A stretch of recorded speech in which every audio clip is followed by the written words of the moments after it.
తెలంగాణ రాష్ట్రంలో 60,000 కోట్ల రూపాయలతో R&B రహదారులను అభివృద్ధి చేస్తున్నట్లు శాఖల మంత్రి కోమటిరెడ్డి వెంకటరెడ్డి తెలిపారు. ఇక మహబూబ్ నగర్ నల్గొండ రహదారిని 4 లైన్ల రహదారిగా నిర్మించేందుకు 50 కోట్ల రూపాయలతో చేపట్టిన పనులకు ఆయన శంకుస్థాపన చేశారు. వారం రోజుల్లో సాగర్ ఎక్స్ రోడ్డు నుండి దర్వేషీపురం వరకు నిర్మించే 4 లైన్ల రహదారి పనులను ప్రారంభిస్తామని చెప్పారు. గత ప్రభుత్వం 10 సంవత్సరాలలో ఒక్క రేషన్ కార్డు ఇవ్వలేదని మండిపడ్డారు. 3 ఏళ్లలో ఇల్లు లేని పేదవారు ఉండకుండా ఇందిరమ్మ ఇండ్లు కట్టిస్తామన్నారు.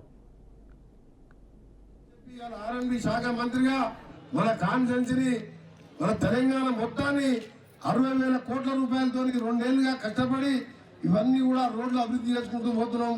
అందులో మన నల్గొండలో ముఖ్యంగా ఈ కొత్తపల్లి అనంతారంకి వెళ్ళి పైడి మరి ఆనకట్ట కావాలని మా ఊరి సర్పంచులు మనకు జగారెడ్డి నరసిరెడ్డి ఆ ఊరోళ్ళు అందరూ మాకు అక్కడ చెక్ డ్యామ్ కట్టి మాకు బిడ్ చేసి మాకు ఇక్కడ షార్ట్ కట్ అవుతుంటే వాళ్ళకు ఒక 40 కోట్లు దూరపల్లికి వెళ్ళి పైడి మేర మీదకెళ్ళి రేగట్ట మీదకెళ్ళి మా వెంకటేశం భారత వెంకటేశం వెంటబడి అక్కడికి వెళ్ళి కూడా డబుల్ రోడ్ పెట్టుకున్నాం.